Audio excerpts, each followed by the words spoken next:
I was casting it too. I was building this up. I was trying to promote it all week long. I'm like, yeah, let's go. Clash at the top of the table, baby. Get your money in now. Who you got? And then FlyQuest just, boom, they just beat the shit out of them.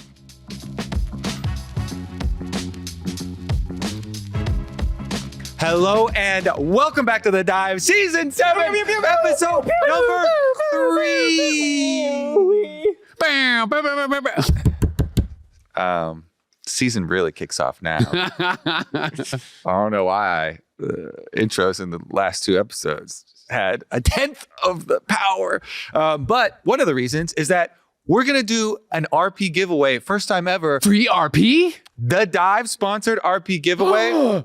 Because we decided y'all need incentives to tweet us more hot takes, more interesting tweets. We want to reward them. No, we're rewarding the amazing fans who already tweet us this stuff. Because, let me finish, the hot takes episode that we did last time around with the little bit where everybody's sending Azale their answers for their questions was super sick. And we love to keep that going. So each one of us will be giving out a 2,000 RP reward to whatever they deem the best tweet with the hashtag TheDiveLoL. As long as you include that hashtag, it is valid for this. There are a couple of countries that are not going to be eligible. You'll have to check the tweet in the description of the video to make sure on that. But we're going to announce all the winners at the second Splitual Divey Which Awards. also confirms that we have the second Splitual Divies coming your way. Do it again. I will say I'm excited for them, and I hope people are actively, even if it's not just chasing the 2,000 RP, like you have these moments in your head. If people remember our categories, things like best individual play, best individual game, troll this game. We had all these fun awards. So just keep these in mind as you're watching this season, because we're going to come back to them. Yep. And we're going to be doing this for both splits at the Divies. So that's what Splitual means. We got 12K RP to give away from the Dive. And each of us will pick a winner, and it can be based on anything. So if you send me something that's really, really funny, if you can make us laugh on the Dive and it makes it in the show, that might be 2K RP, just like that. If my fiance tweets at me, she wins automatically, but she's not going to watch this. True. No, but if she watched this and found out, yeah. So if someone, never mind. Account shares. I feel like if someone copies Ashley's profile and pretends to be Ashley, Mark's really dumb.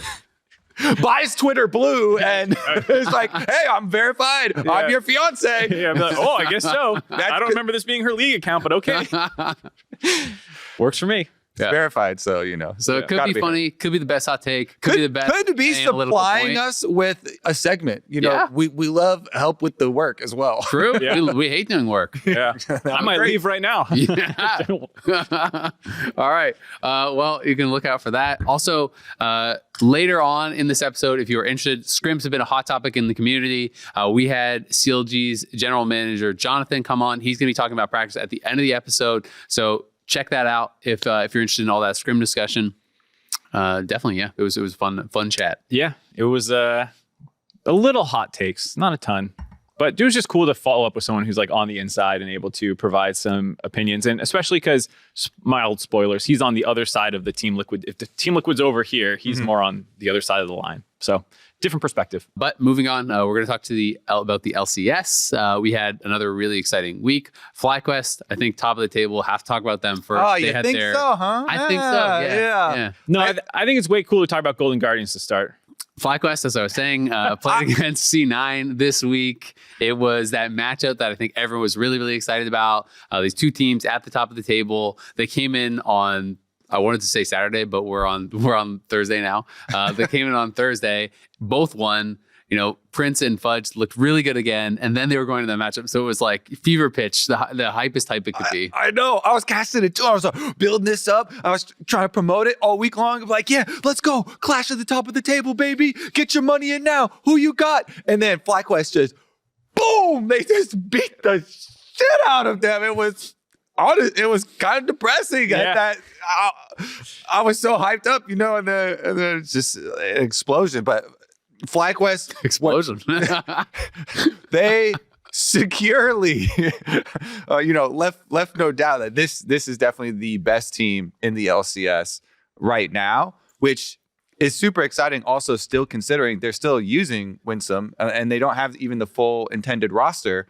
And we're already starting to see some of the reasons that we were super hyped up and we power ranked them number one, being able to combine all these different parts so early. And we've had those games carried by Prince. We've had games now carried by Vikla as well. We've had Impact getting solo kills after, being, in a, weak side defensive position, like people are, always looking forward to. So I think this FlyQuest squad with all their offseason moves, with content changes and, restructuring a bit and all the imports coming in, as well as being able to get, Impact is just so many good things. It's painful.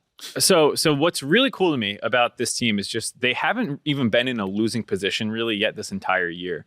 Because I don't know if I was talking to you or if it was Jad or who, but someone was asking like 18-1 or 18-0, 17-1. Were you guys ribbing me about that last week? I love how super early on, everybody always jumps to any team that is undefeated even by like week 2 is like, okay, is this the time they're going to go 18-0? 2-0. Mathematically, they haven't, Well, because someone was like, are you going to take Fly versus the field? And I was like, yeah, I'll take Fly. And everyone's like, that's a terrible bet mathematically. And I remember I did that to you one year with C9, remember? With C9. Yeah. And that was a truly horrible bet. But I won it. Yeah. Remember? Yeah. So I brought that up. But like, I think one thing to back it up statistically is there's this thing called major lead or major deficit. And it's the amount of time that you have more or less than 51.5% of the gold. It's a little bit arbitrary of a number, but it's just an indicator of how much gold you have. The game's not even, essentially. Yeah, the game's not even. And so EG actually has the most time with a major lead at 66.5%. FlyQuest would be, if you just did this power ranking, would actually only be like 5th in the LCS.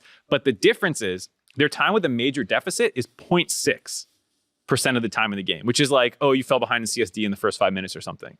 And like beyond that, they just are not losing games, which speaks to the fact that like, yeah, some teams might have longer games where they have a bigger gold lead. EG was kind of trolling some of their leads. But like this team has just not been in a losing position yet, and speaks to just how high the potential is. And one of the players that I didn't, talk about in the first 5 minutes of talking about FlyQuest was Spica. Yes. And if you're looking at every one of these FlyQuest early games, and even though he doesn't, like playing Maokai, he's very happy to, if they leave it up, it's like, okay, well, I have to play Maokai. He does such a good job in all of their games so far of controlling enemy jungle and stabilizing the lanes for these very powerful laners. We had the interview from Prince, which was perfect. He was like, if you give me time, you're going to lose. I will win. They gave me time. They effed up. There's nothing that you can do at this point. Once I get a couple items, I'm going to be able to carry the game.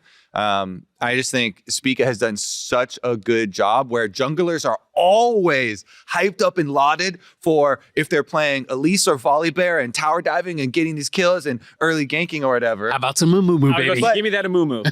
What's the meta right now is, can you build Demonic Embrace? Do you have big CC for team fights? Can you level 3 gank is also very important, especially for solo queue, more for solo queue. But, Amumu, Maokai, these types of things. Can your champion build Radiant Glory? Radiant Virtue. Radiant Virtue. I keep saying Radiant Glory. I don't know why I say that. Is that something from WoW that's just like lodged in your brain? I don't know. It might be. Righteous Glory was... is that what it is? Oh, maybe I'm combining the two. Yeah. Imagine something that sped you up and healed you and gave you more max health. Poggers. So no champion can build Radiant Glory. So I guess every champion There you sucks. go. Yeah, every champion sucks. There you go. Buff jungle. That's the takeaway. Yeah, we got there. Is there anything else to say about FlyQuest other than just their gods? And they have 2 of the best carries in the league, and their jungler's insane. And I think looking at how they're doing it is pretty cool. But we say it so much during their games that it feels so repetitive. Talking about the steps that they're taking. And I guess one of the cool things this weekend that was different from the first weekend was Vikla super popping off and doing the hard carry Silas game. I mean, in the C9 FlyQuest game, to me, this game basically came down to the 2v2 mid. I felt like the mid jungle 2v2 where both kills go to Vikla.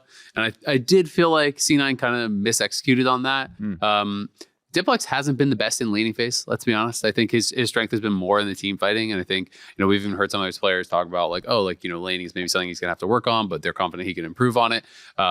But I felt like they kind of misexecuted that 2v2. It was, Via Kali versus the Amumu Silas. And it kind of seemed like a little bit like Blabber was going in and Diplux was kind of trying to retreat. Then he realized Blabber was fighting it out. So then he kind of went back in. It was kind of like a little disjointed.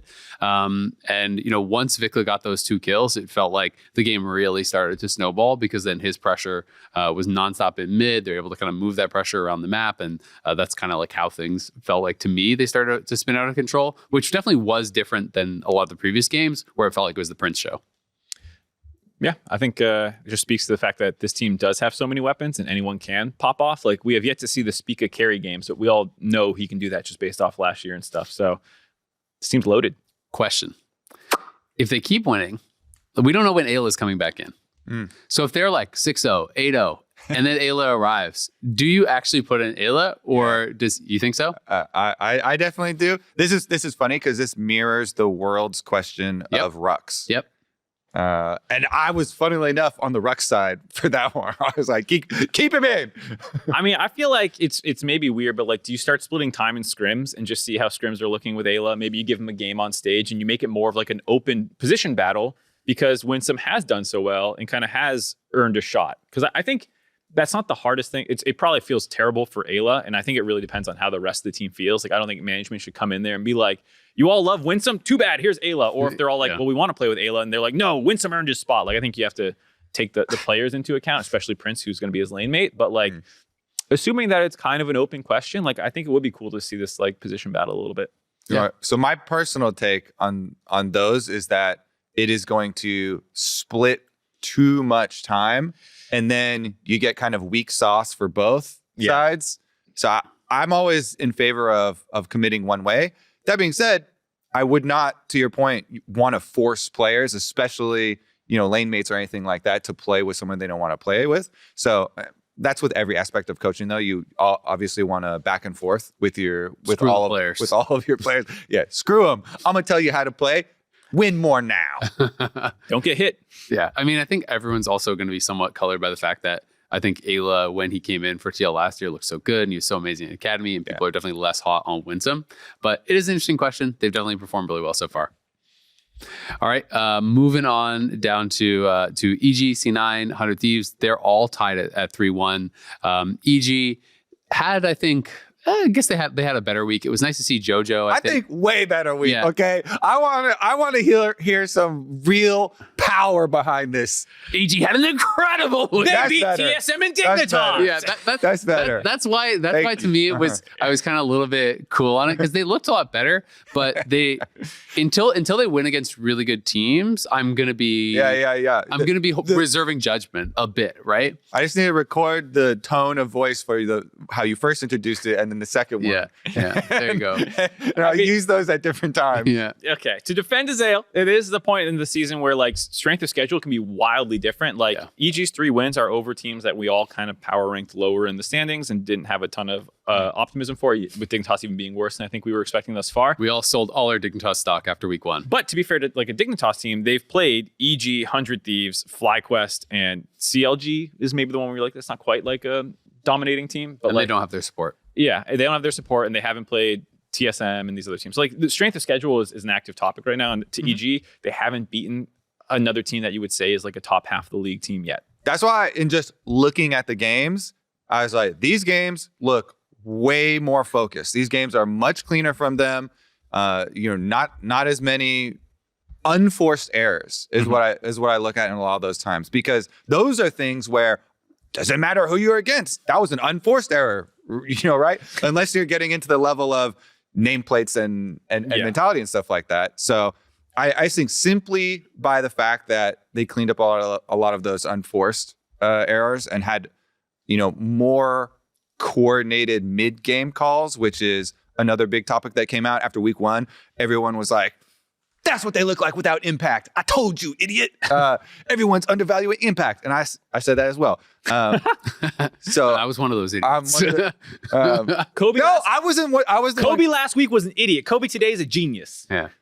It is true. Progress. It is true, but I was one of the ones hyping up impact and saying that if you're underrating him, you're this. But then it seems like nobody actually is underrating impact. That's one of those things where everyone's like, man, so underrated. You know, everyone thinks of him as this weak side only tank Everyone player. only thinks of him as one of the best players of all time. And And I then- do too. Yeah, everyone's looking around and they're like, It has "Wait, not enough. who thinks that? Does anyone actually think that about him?" We all get pisses out. Who thinks him back? I voted him number 1 on my top 10 LCS top laners all time. Who So did I. Wait, he was unanimous number Everyone's like, 1. okay, fine, put him down. We all agree. We're all good here. What are we Okay. doing? We're talking about FlyQuest again, damn it. EG, to your point, they did look better. That game against Dignitas was an absolute shellacking. Jojo Pune had a slightly offensive but hilarious tweet with the Kanye thing. It was Definitely offensive, definitely hilarious. yeah. But like, yeah, they destroyed them. And I don't think you can just say Kanye thing, by the way, and leave that. oh, hanging. that's Yeah, It Kanye- was the Kanye wheelchair basketball game from like meme. years ago, Yeah. not any recent Kanye stuff. Yeah, Yeah. I don't think you can ever leave that hanging. Yeah, that's changed. True. Moving on though. Anyways, EG looked really good. Jojo Pune looked a lot better. I think Inspired still cracked. Bot lane's looking good. I think that they are easily still in that kind of conversation for one of the best teams in the LCS. Yeah, I'm loving how the bottom lane is coming together. One of the few questions for this team was how they're going to integrate the 200 Thieves members, and that looks like a pretty seamless partnership so far with Vulcan. Plus, it was just cool how much faster their games were. Right, they had a 43 and a 44 minute game in week 1. Week 2, it's like a 26 and a 27 minute game. Right, like they were pretty fast games. And this is actually a trend throughout most of week 2. It was nice to see because after week 1, I was like, oh god, all our good teams tried to go early game, lost the teams that were scaling, and like, oh, are we just going to like Orin Azir, Jinx, Corky, like Victor, whatever, all the late game stuff, Kings of NA, as everyone calls them. Which they talk about, just to interject real quickly, on EU, they're always talking about, whenever I turn into the podcast or the the cast, they're always talking about, oh yeah, man, the EU style is have tank top, and scaling for late game, and that's what we always crumble in international events when we have to have carry tops.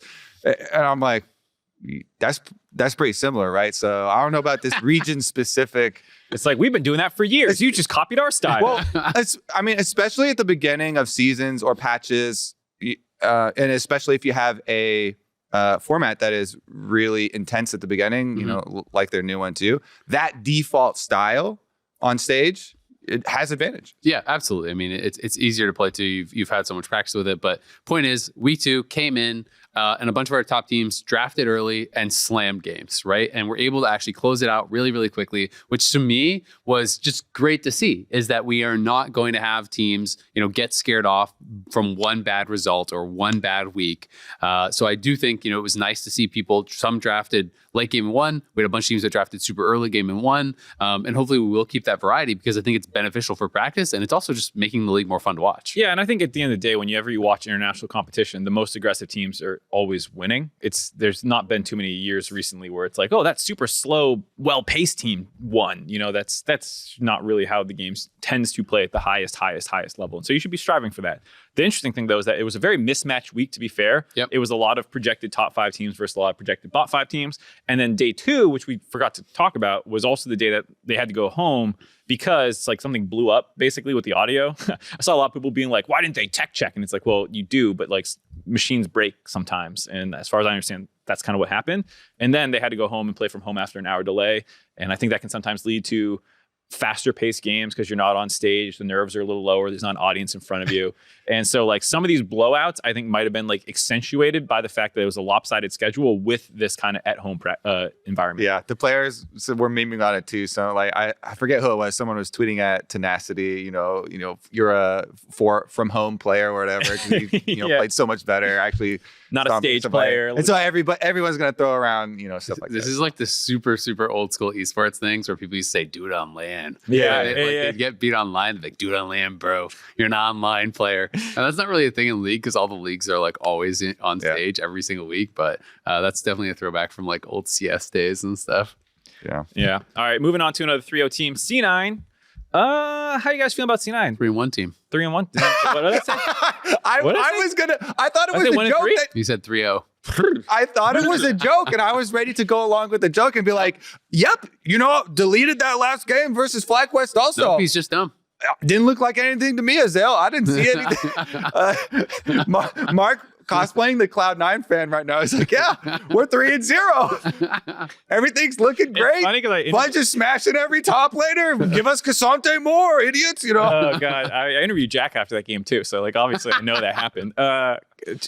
Screeching halt breaks on the Fudge MVP campaign that was hitting full steam ahead for 3 games. Also, screeching halt to the Cloud9 going undefeated this season. That narratively hurts the chance of Cloud9 going undefeated this season. Not if you forget it happened. I don't know. It just felt like you said that game was just a total blowout in the FlyQuest one where the mid jungle thing went bad and just spilled over all over the map. And for the Cloud9 guys, I heard that they are still okay after the weekend, you know, like they're super confident. Their mental is not affected by it. It's just like sometimes you get run over and you're like, okay, ouch. Yeah. Yep. And I didn't think that like all aspects of the game were horrible. Like the mid jungle 2v2 went really bad. Vikla started snowballing. But early game, Fudge was up 20, 30 CS in the Fiora versus Cassante. He was doing all right.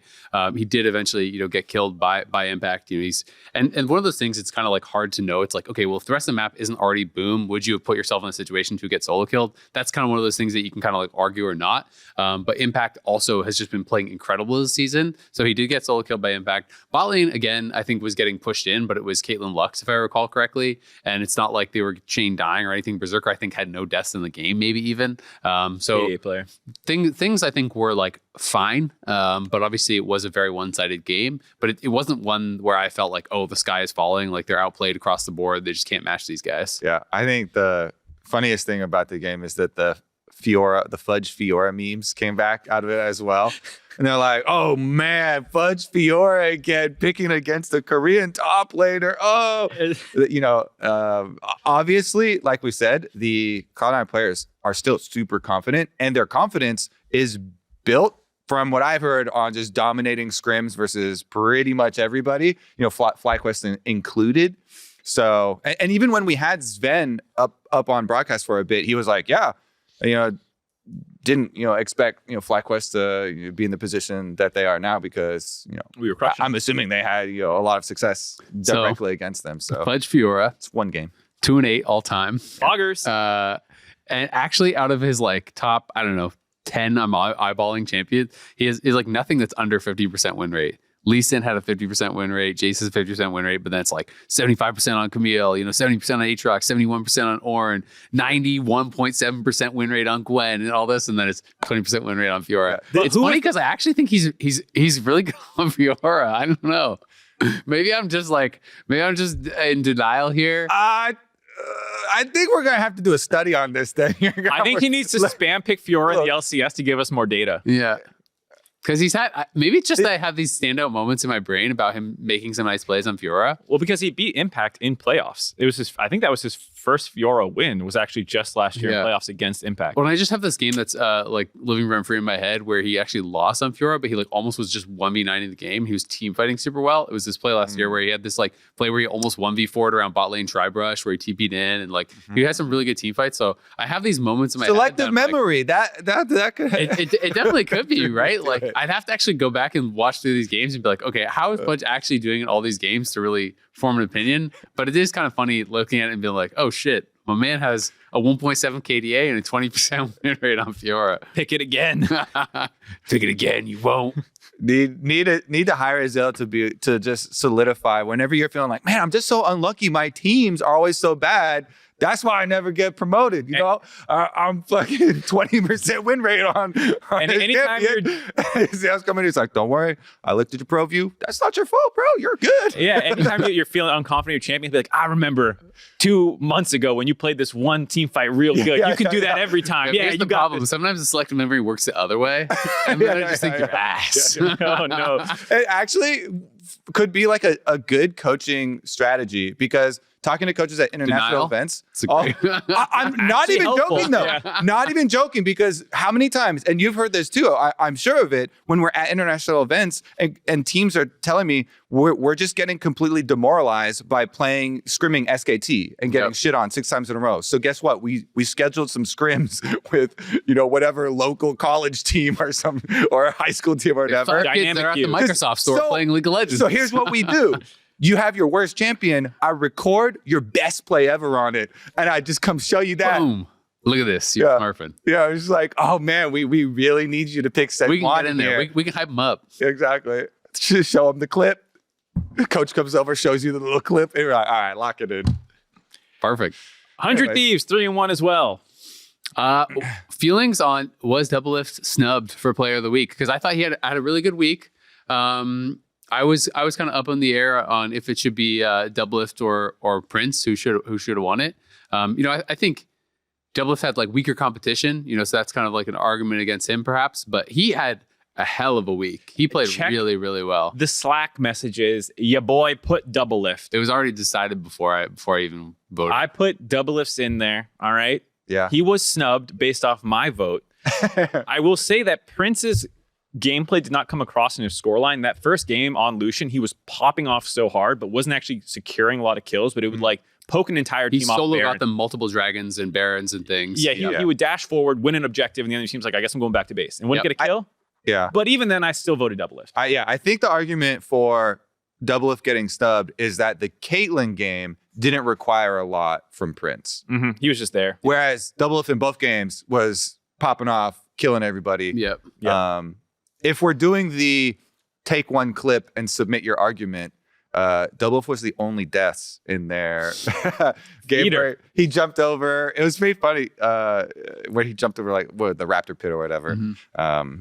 And jumped in. But yeah, obviously that's just one clip. I do think there could be some carryover because week 1, Prince, I feel like got snubbed a little bit, even though that was a hard decision between both Fudge and Prince. And so maybe there was some carryover of week 1 snub turned into like this domino effect, pay it forward snub.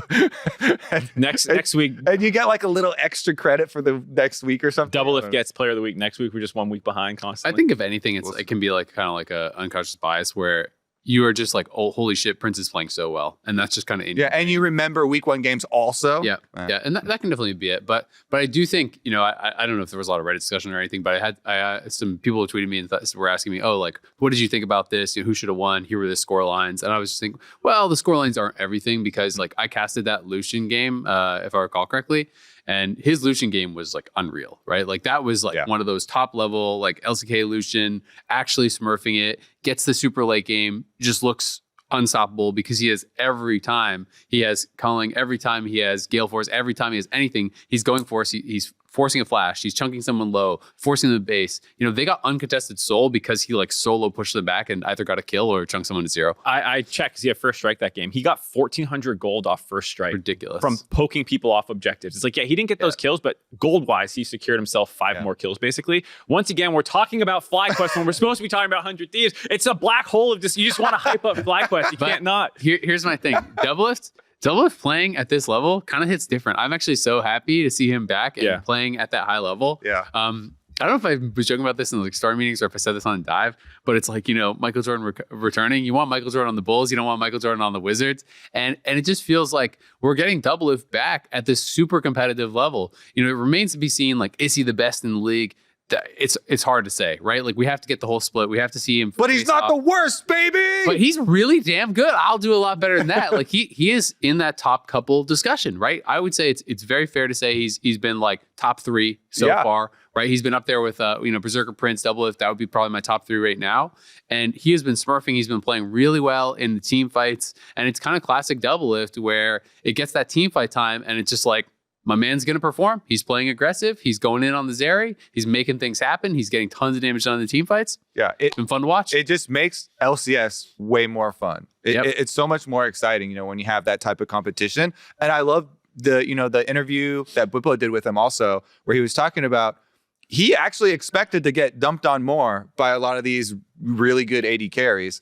And the fact that he hasn't got dumped on harder, he was like, you know what? I'm not scared of anybody. Let's go.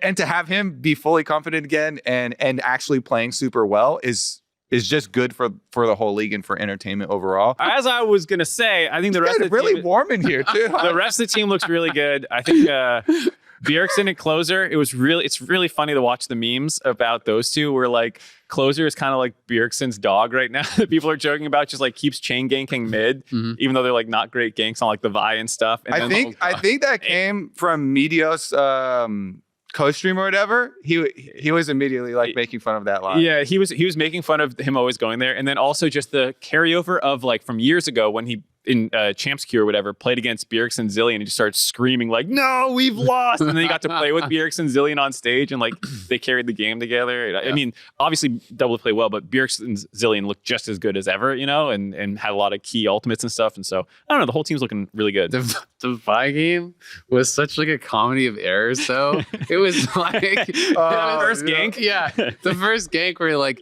starts channeling his Q and then just like flashes and cancels it in place. But then Jensen just sees the flash out of the brush, so he flashes too. So it was so funny because it was like everything he was doing, like his pathing was smart, but like he kept mis-executing, but it was working anyway. So it's just like, it was so funny. He comes out of the brush and like flashes in place, Jensen flashes, then he goes down a bot lane and like misses his Q flash, and then just like ults the person and steals a kill from Doublelift. and it was just like, but everywhere he was going was working. It was so funny. That's one of the ones that would also benefit for some good editing. You edit all those actual mechanics out, and then you show the end and the scores, and you're like, whoa, sick ass Vi game, you know? And the one where he goes in and he's got the, you know, bombs on his head and Zillion reviving. You're like, this is amazing. I've done my job. I've delivered the bombs and I died. Yeah, 100 Thieves looking really good. Gonna cruise through some 2-2 teams right now. TSM dropping to 2-2, both losses this weekend. It didn't make me feel particularly worse considering I didn't get overly hyped on the 2-0. I feel largely the same after the 0-2, not too negatively affected by it. I think a lot of the things that we were saying last week still hold true. Boogie and Maple can be a good 2v2. They have this late game scaling style. And I think that that's something that they can continue to do throughout the season and pick up some more wins, though I do expect them to not. I expect them to drop a little bit below 500. Yeah, I did bump them up my power rank, as I said from the last episode. I still stand by that because I put Dignitas way down. I bumped them down and I still stand by that. They're down with Dignitas. Yeah, CLG, you know, another 2-2 team, had a really disappointing week. I know I saw some of the CLG staff were kind of memeing that I was saying that they were, you know, uncoordinated a lot and whatever, because I thought I was genuinely surprised how different this team looked in week 2 compared to week 1. And I talked about it a lot in the cast because in week 1, I thought their coordination stood out so much. You know, with this bait play with Pum ulting Ash Arrow from base, and they're setting up where Dokla's baiting the enemy Vi who's on a ward into the Ash Arrow, and these types of plays where I was like, God damn, this team is so coordinated. They're looking really, really good. And then for it to go from that to week 2, where Contracts is running away and Palafox is trying to pull off a dive, and then vice versa, and this was happening almost constantly, it felt like, where the team was just not on the same page. So I was really disappointed. It felt like a big step back from CLG, who I thought, if they were going to do well, were going to have to come hot out the gates and win a lot of games. And, you know, they really struggled in week 2. I feel like this was the CLG that was kind of expected. They had as their goal to be more consistent. So hopefully they can get that goal. Blame playing from home. They felt like they were on scrims too much. You get on stage. Exactly. One of the other 2-2 teams, Team Liquid Honda, which I'm a little bit more interested in talking about just because they picked up 2 wins, but were you guys at all convinced in their games? Because the first one was pretty good, but the second win against Golden Guardians was... It was shaky. It was very shaky. Say it. It was like, yeah, you won that, but did you? Yeah. And Team Liquid, of course, is always going to have the... magnifying glass of this experiment of the structure with the more intense practice schedule and looking to outwork everybody. It seems like they need to keep working, keep that up, because there were a lot of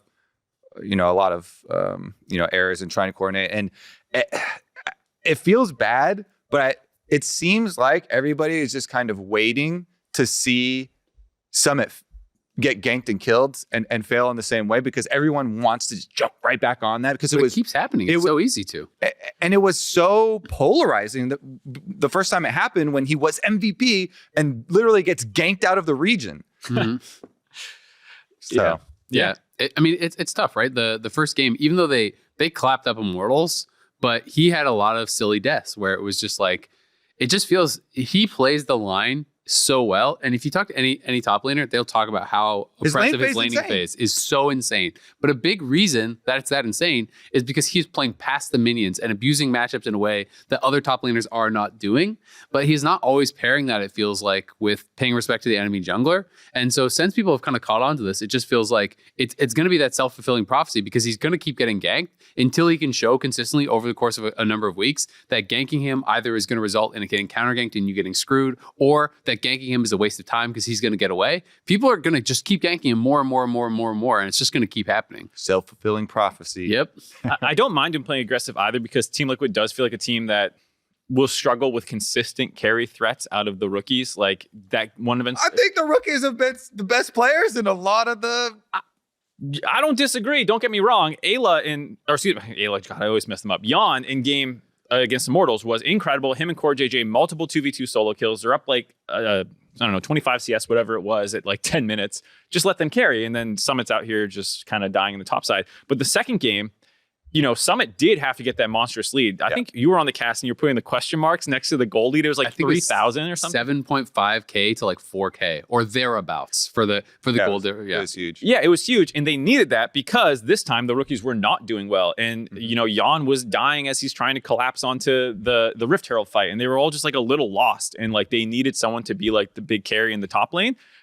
It's just like they just can't ever seem to get everything working at the same time. Well, and then like you want to say, hell yeah, Summit, you showed him. But then he TPs in 1v5 and ints. And then like it felt like he felt like he was playing with old fighter items where you have either, he's playing either Gore Drinker or Old Eclipse with a ton of Omnivamp, because there was a few fights where he was like 3,000 gold up on everybody and he's just running in the middle of everyone and feeling like he's going to drain life tank it and just dying, right? Because without Omnivamp on Eclipse, you are way less tanky and he's going a swishy build. So I did feel like he kind of threw the lead a bit in a number of those ones, and that one got pretty messy, despite the fact that they were monstrously ahead. They kind of struggled to close it out. I will say I'm okay with Summit playing hyper aggro if they're going to play like really pressure heavy in all lanes, because if you are then going to have, always like a winning bot 2v2, if Yon and Core JJ are always stomping or whatever, and Summit's going to ride the line and they're going to ride the line, and you're going to have these lanes where it's like, okay, they gank Summit, but now your bot lane's getting pounded, right? Yeah. And they're gonna take Dragon down bot, and then they're gonna dive your bot lane because you gank Summit. Like that's fine, you can do that,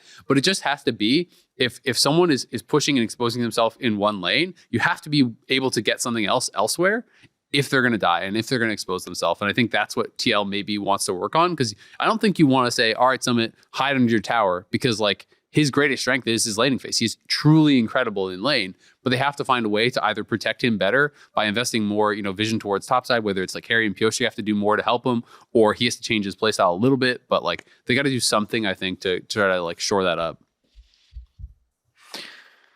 Definitely agree.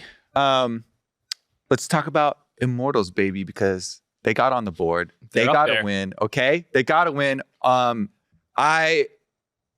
There's some threads that I'm really happy about with Immortals, especially because I've been following Revenge, doing his vlogs now, and he's really trying to get personalities of everybody out there. The team seems like they're really close knit. Good relationship with the coaching staff and everything as well. And Revenge himself, he's weaving together some Cassante reputation. It's like the mini version of Fudge Cassante reputation, doing really well for himself. And in their win versus CLG, there were some stories I really want to jump on where, when some negative narratives build, you're just very ready for it to be proven wrong and for it to flip, and you're like, yes, they're out of it. Kenvy's been having some pretty poor games with this team, but with the Kindred, really good early lead, getting some early kills, and then when he ults the Baron and he denies his own smite, you're just like, no, like that is just so memeable. You don't even you just clip that, and it's just so like embarrassing. Especially when Jake Smithy is your coach, is on your team, is the one internationally known for that play. It is just so many levels of like, oh man, you just have to laugh. Yeah. But it takes a little wind out of the kind of comeback, proving all the haters wrong thing. And so it tempers it a little bit. I'm still excited. Yeah. because there was that tactical also with the Lucianami got a lot of early kills. So I'm definitely happy, for these positives for Immortals, especially because this is the team. We power ranked 10th. So it's always good to see, starting to see those improvements, starting to see them rally together and actually get a win. Yeah, I think even like their bot lane with Fleshy looked better. I thought his Nami game was very good. I think it was Nami in the win. One team that has still not picked up a win, Dignitas. And I don't know how you guys feel, and it's only week 2, but is it obituary time already? I can't see how this team can recover from the massive deficit they're at, because yes, after 2 weeks, you already cannot see a way that this team, man, I feel similar to this, how I feel to bring up the stories of undefeated after 2 weeks, of obituary after 2 weeks. Well, so like the point about, Ignar's not this silver bullet. I don't think you should look like people 100% expectation. No, if this team improves, it has to come from these players improving a lot, because they look dog doo-doo right now. Yeah, I mean, agree with that. And that's my concern, is you can make improvements, but the amount you need to improve is so substantial, it feels like, compared to the rest of the league. Going back to those major lead, major deficit stats, they have 0.2% of the time with a major lead. Somehow that's actually only second place. They're on the board, baby. 0.2. Second to last, TSM only has 0.1, but they have won games, and the major deficit is the big difference, where for TSM it's 57. For Dignitas, 71% of the time, they're majorly behind. They're losing the whole game. They basically lose from minute 5 onwards, and it's like bot lane plays, or like jungle starts, or top lane dies level 1, and then they just never recover. And it feels so hopeless. Yeah. I mean, when I'm trying to think about the positive plays that have happened for Dignitas, the only things I can think about is week 1, there was a couple roams from Jensen where he had some good roams. He got out of lane and got up to top lane, answered some plays, got some kills, things like that. But it feels like few and far between. It feels like this team is really, really, really struggling. And it's kind of sad to see, because, Jensen and Santorin, we know that they have been really successful in the LCS for a very long time. So I was expecting them to be, I think, more of that kind of saving grace for the team, and playing at a really high level, playing at a consistent level. I think as far as hope of bailing it out, you hope that, yes, Ignar is not going to be the silver bullet, but you hope that a player coming in could potentially change the feeling in the environment. You can kind of get that honeymoon phase a little bit, and maybe start to move things in the right direction. Maybe if he comes in, they start winning some scrims, people start feeling better, and you can kind of start to snowball that positive feeling. Whoa. Okay. Jesus. That was very strange. All the lights went out and made a big sound. All good. Wait, all good. It happened right at 3:00. I wonder if that's a pre-programmed thing to just turn the lights off and they spin around a circle and turn back on. I don't know. We're also supposed to be done by 3. Maybe that's them telling us to get out. Yeah. Wrap that up, buddy. Either way, I'm really disappointed with how Dignitas has been. They have been, at least what I feel now, is my biggest overshoot in the power rankings. I think I had them 6th or something, and I'm this is a bottom team. Yeah. Like I said, I wanted to bump them all the way down and then bump TSM up. All right, rapid fire then, Golden Guardians, and we also have an interview. Remember the interview at the end of the show? Yes, we'll sir. Probably be tacking that on at the end. Yep. Golden Guardians. They're still 0-4. I will give them a little bit of benefit of the doubt, because Gori just arrived this week, and I did actually think that Gori was a bright spot. Him and River, I think, worked pretty well together.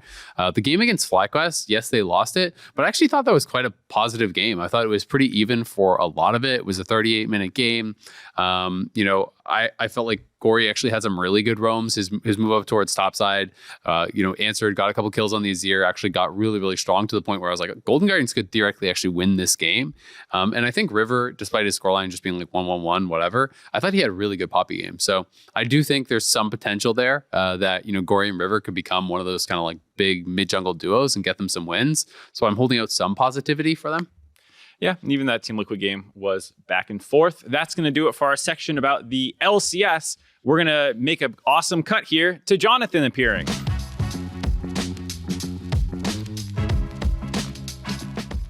Well, welcome back to The Dive. We are joined now by CLG's GM, Jonathan.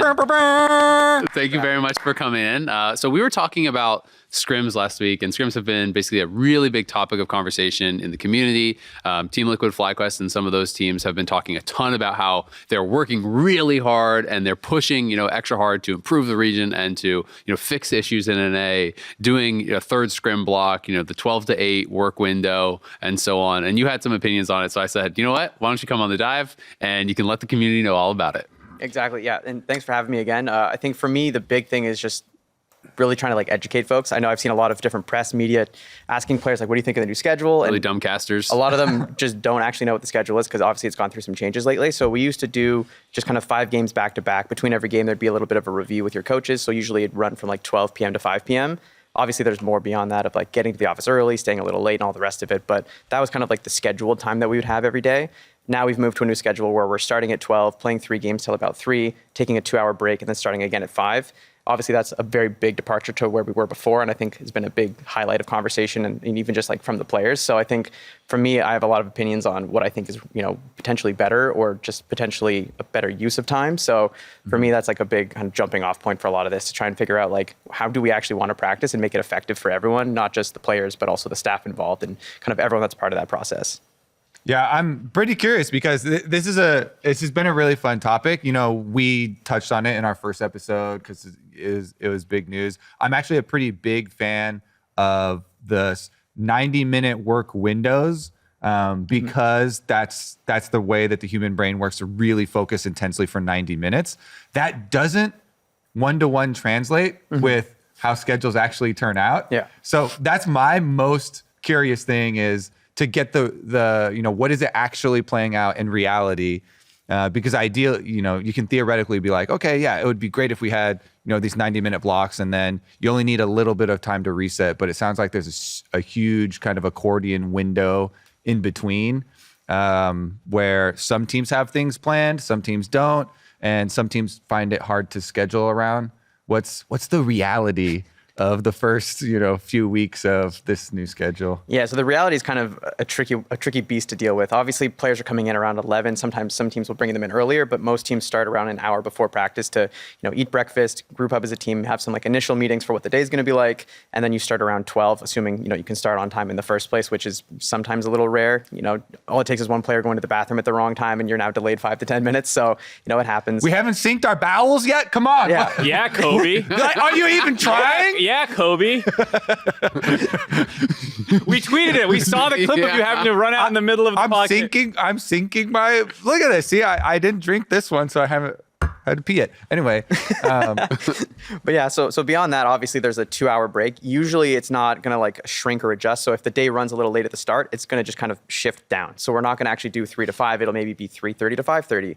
And that time becomes really hard to work with, right? A lot of players and teams want to do something in that break. We want to invite our, physical therapists or other performance experts, or even just people taking English as a second language courses and stuff like that to try and level up their English.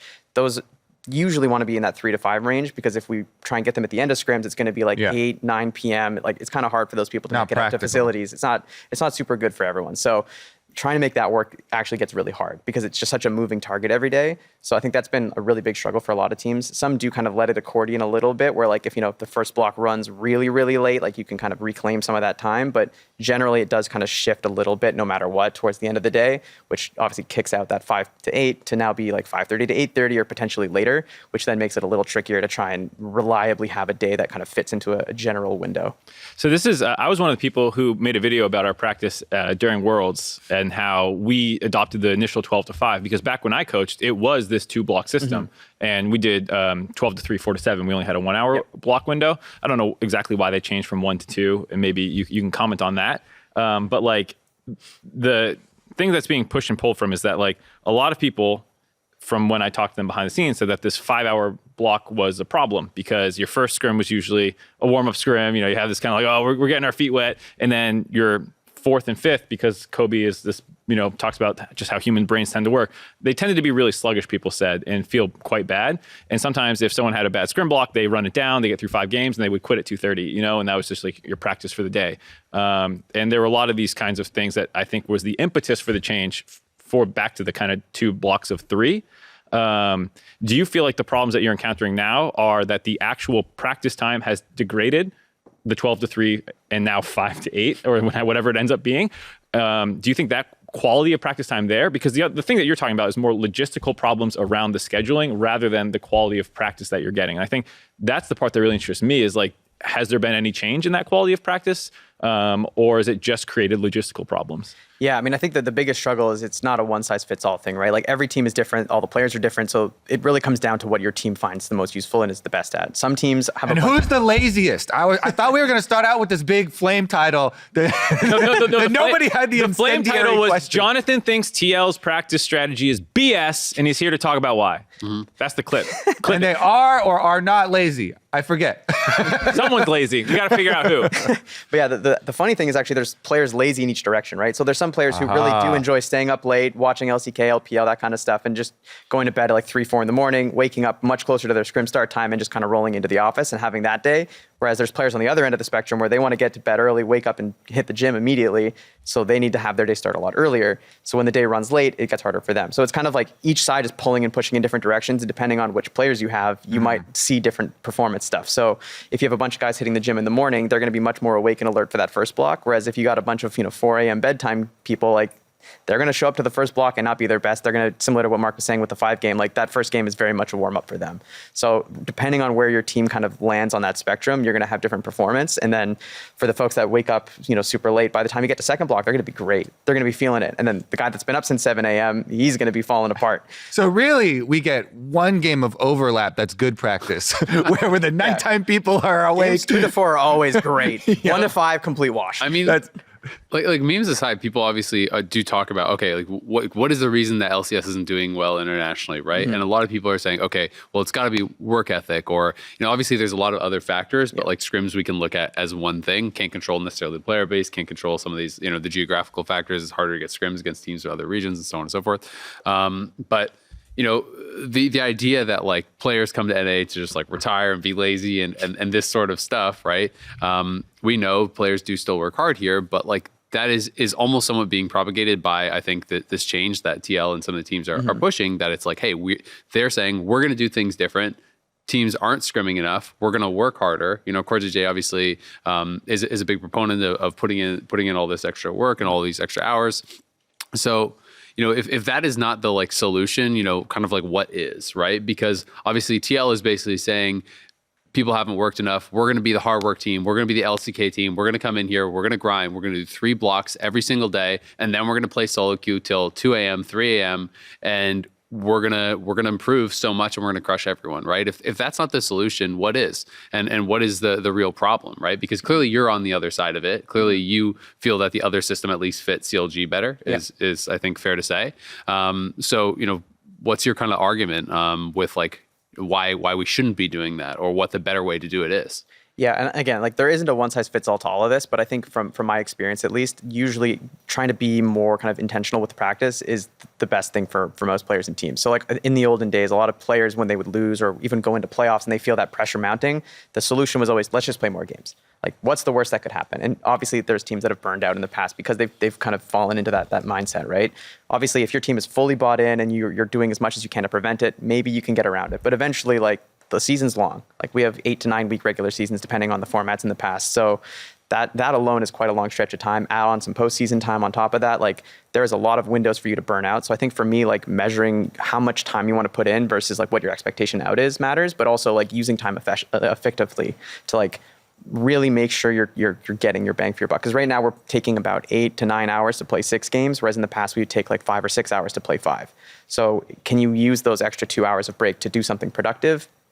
To get 1 game, is it worth it? That kind of thing. That's like the big conversation. Yeah, I think that there were 2 things that stood out pretty big to me as far as the early data that was coming back from people experiencing these scrims. Mm-hmm. One was the time period in between the blocks. Mm-hmm. If the organization has some good structured content to keep you, doing something productive in that time, it seems like you're going to have a way better experience than a lot of the players were telling me. They have nothing. They're not being told what to do, so they just play TFT or whatever for 2 hours. Seems like a large amount of time rather than, okay, coach has prepared these LPL VODs are, these lane phases. We're specifically looking, at, X, Y, and Z or whatever for part of this. And it's kind of just a shift of different content that you're kind of looking at. And so you still kind of get that break. So I guess, that's the biggest thing to me that I feel like a lot of the teams can improve on is the stuff between these blocks.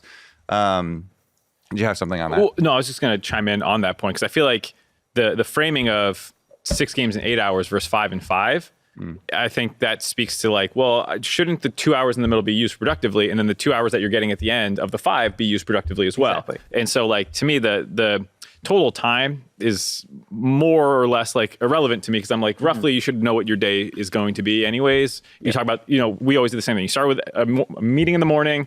Yep. We had that break, so we would have our second meeting right before our scrim set. It was only a 1 hour break, so oftentimes scrims would run late, and you would just like eat during review and then go right back into your next scrim set.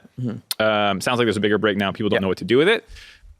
But assuming you use it effectively, the thing that I thought was very useful, and I talked to a couple coaches this year, and that they appreciate again, is if you do have that doom scrim block in the first one, you have the second one to recover. I was talking to some people who were like, my first scrim set was over in 60 minutes because we just like turbo ran it down. My players hated each other. They reset, and then we had a really productive 2.5 hours. Whereas in the old system, that day is just dead. And so I think that there's benefits to both. It's logistically much easier to just compress everything down. But like, I wonder if that fact that the middle part is not beneficial is like, what are people's what is like the plan? Because otherwise it feels like the fault of the system, or is that the fault of the teams? Or should you just shift the schedule? Because if everyone's like, well, we don't know what to do with this extra hour, like, do you just kill that and make it a 1 hour block, and then people get off faster? Yeah, so I can jump into this a little bit too, because we didn't start with a 2 hour break. It was actually initially an hour and a half as like a happy medium. There was some teams that wanted to do 1 just to basically go back to the exact same format we used to do, and then some were pushing more for 2 because in typically like the world scrims, they usually follow that structure of like a 2 to 3 hour break in the middle of the day. And so a lot of the players in that break, like they'll play like 1 to 2 hours of solo queue or something like that, and then come back, eat food, have a conversation, and then hop back into scrims. So like usually that's the way it goes. So for us, we kind of started in that middle ground. And at the beginning, it was kind of obviously the same thing that we're feeling now, where it's like there's a lot of time and we don't always necessarily have a great thing to do in that time, to like, okay, now it's even longer. So even if we had made something to work in that 1.5, now we have to make even more stuff to do. But there's also kind of an argument to be made that at a certain point, like the break should be a break. Like there should be some time where the player is like, hey, here's your food, go take like 30 to 45 minutes to just decompress. Like especially when you have those doomed morning blocks, like you really need that time to decompress so that you can come back and have a productive, second half of the day. So luckily, I haven't heard of many teams actually canceling after those first doom blocks, which, in 2018 that happened all the time. Oh my God. Like some people just cancel their night scrims on you and you're like, all right, I guess go home. We're done. Yeah, especially third blocks, like teams would cancel them. Like if the vibes were even remotely off by lunchtime, like you just weren't playing that night block. The second thing of the 2 points that really stood out to me were syncing your schedules, sleep schedules. Wearing diapers is incredibly important. I played on team sports my whole life, and then also played competitive video game, team games, and having a sleep schedule that does line up with your teammates, it just returns orders of magnitude and improvements because you can be more efficient, but also because then everybody is more aligned during the practice times, during the review times. So I feel like that is actually a big opportunity for improvement if that's definitely one of the big misses right now, because I don't think that's a problem with whatever's, the format's irrelevant at that point. Exactly. I think it's also interesting because traditional sports and everything else, you have your team and you practice with your team. And outside of scrimmage days, which were the odd thing that you would do in high school sports, you just practice with your team. And LCS, it's the exact opposite, because you're not just syncing your schedule amongst your squad. It's syncing it with 9 other squads who have their own ideas. Your academy team or something. Yeah, but people don't like that. It's pretty rare. They're not good enough. And like, Except for Team Liquid. I mean, we used to do it a lot, and then I think this season we're probably going to be doing it a little more. But obviously, like that's such a team by team thing, right? Like if your NACL team is struggling, or it's just a much newer team, like they're probably not going to be as useful, for your time. But at the same respect, right? Like there is something to be said where all the fans hear about like the days running late, the days going off. If those doomed first blocks are just doomed nighttime games, or like it's just everyone's tired or whatever. A lot of people wonder, like, what can you do to make it better? And I think the big struggle that goes kind of unspoken to a certain extent is that in North America, we don't have like additional teams to practice against very much. much. Like we have Latin American teams, but typically they're actually much more useful practice partners for the NACL teams. That tends to be like the level they run into. So the top NACL teams are playing like the top Latin American teams and being like, yeah, this is great practice for us. This is really like, great for us. But for LCS, that's not always the case. So when, someone's taking like an hour to review a game that lasted 20 minutes, you don't really have recourse. Like you only have so many teams you can blacklist before you've now run out of teams. Whereas in, even in Europe, right, like they can scrim the European Regional League teams and have some kind of robust partnerships there outside of just the LEC. Same thing with LPL and LCK. There's just a lot more teams to play against. So you get the opportunity, if someone's not being a good scrim partner, to just say like, we're just not going to scrim you anymore. But that doesn't really exist here. What's the way forward then? Because I actually talked to, we had talked about some of the issues where some teams are just kind of taking massive amounts of time to review a game and they feel like, okay, well, this is important for our team. So like, we don't really care that you guys don't want to wait. So I talked to some coaches, from NA, talked to some coaches from EU and also talked to some coaches from LCK and just kind of like get some kind of impressions. It was kind of interesting because, Yamato is someone who coached in EU and LCK. So talking to him, he was saying that one of the things that he found was in Korea, it was much more consistent that they didn't give you a lot of time to review and then they move forward. It was kind of an accepted thing that you only talked about like, okay, what are you going to change for your pick ban or like the big picture things, and everything small and focused was basically saved for the end of the day. Right. So how, if this is a consistent problem in NA, can we actually get our teams on the same page to improve this? Right. Because this seems like an obvious problem. I'm sure almost anyone who hears about it could agree. It's like, what's the way to move forward and actually improve it? Yeah, and like that's ultimately like the hard, almost impossible question to a certain extent, right? Because we all generally know that this is probably the right thing to do similar structure where you only take like 10 to 25 minutes tops between games so that you can make sure you're getting the games in, not wasting each other's time and that kind of thing.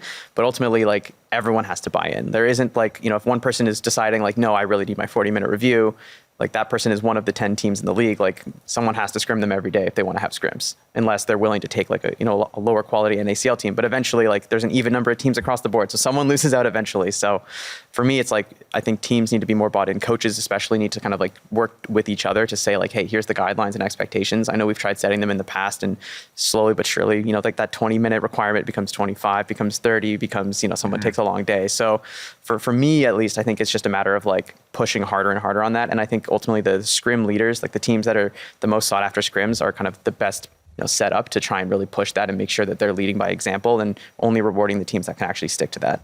Name and shame slowest team / coaches in the LCS right now. So historically, I can give you a good one since he's not in the LCS anymore. And I've worked with him, is Reapered. Sometimes he would go on a tangent, something like that, and he would have a really long one. And I think even like Zix on 100 Thieves when he was there, even on CLG as well, like he would get in the weeds. I'm sure talking about like how they're going to level 1 the next game, what they're going to do for draft. Like if LJL goes downhill, it's Reaper's fault. I'm gonna flame Tony tonight because I play like a whole bunch of other games with him. He's coaching Valorant now, and he's down in Brazil also. But this is good material. The curse 2015 days was Locodoco coaching TSM. He would take forever. High and Medios would like argue a fair amount. Yep. And then Zix was on CLG, and so like. Did you say Reaper or did you say Tony?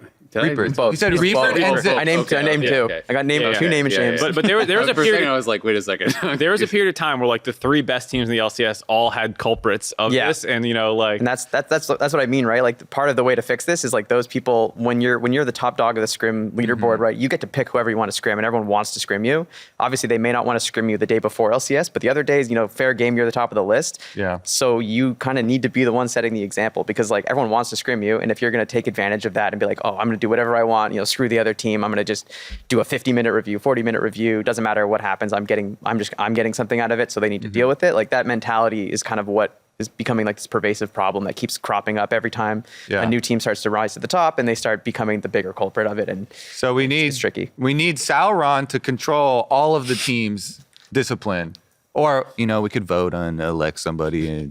We need Big Brother cameras so Reddit can know who the culprit is. That would be perfect. Reddit can police. God. Yeah. We'll get like an active timer. We'll make like a Twitter thing that just populates like so-and-so took this many minutes to play the game, this many minutes to review the game. Vote if you think this is an acceptable amount of time. I think you should just have a leaderboard. You just have that scrim. Just a public leaderboard that the teams can see, the fans can see. This team on average spent this many this week on reviews. Yeah. Now we can flame them. I think that's the solution. Following up on something about like the scrim schedule, and I know this is a community topic, so I'm just going to bring it up, even though I have my own opinion on it, which is blitz scrims or like drills or these kinds of things. I know we don't have tools to make drills for like mid and late game, but people talk about maybe you just play the first 15 minutes out and you just do that and there's no review and it's basically go next one, just pick your next draft and kind of go. And or you're handing each other drafts and these kinds of things. Like, what's your philosophy on this kind of more like targeted practice? Yeah, I think it can be good. I think historically at CLG, we actually I think it was spring of last year and a little bit into summer, we would actually do every week that was a new patch,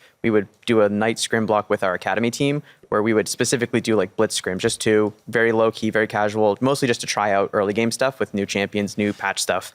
And usually that was pretty productive because we could have the coaches talk ahead in the beginning of the day or over a break or something like that to be like, hey, what are we going to draft today?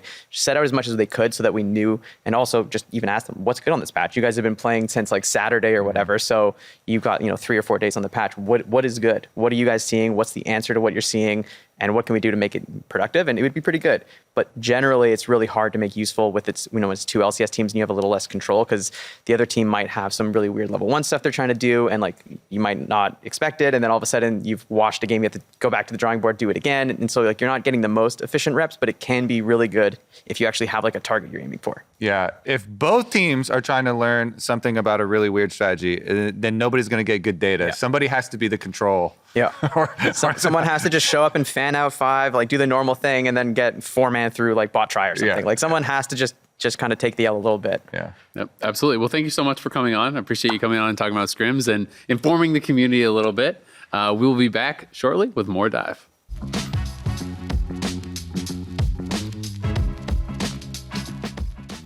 That'll wrap it up for this episode of The Dive. Thank you, Jonathan, for coming on. We really appreciate that a lot. And remember, if you're watching us on YouTube, hit that subscribe button so you don't miss a single episode of The Dive. You can also check us out on Spotify, Apple Podcasts, and Anchor.fm. Make sure you keep sending us the questions on Twitter. You got to use the hashtag TheDiveLOL if you want to win the 2K RP. Check below in the description. And also, there's going to be a tweet going out that's going to have all the details on all the countries that qualify, what you have to do, blah, blah, blah, blah, blah. It's going to be hype. And we will see you this Thursday for more LCS. Almost said Saturday. I did. Almost. But not quite.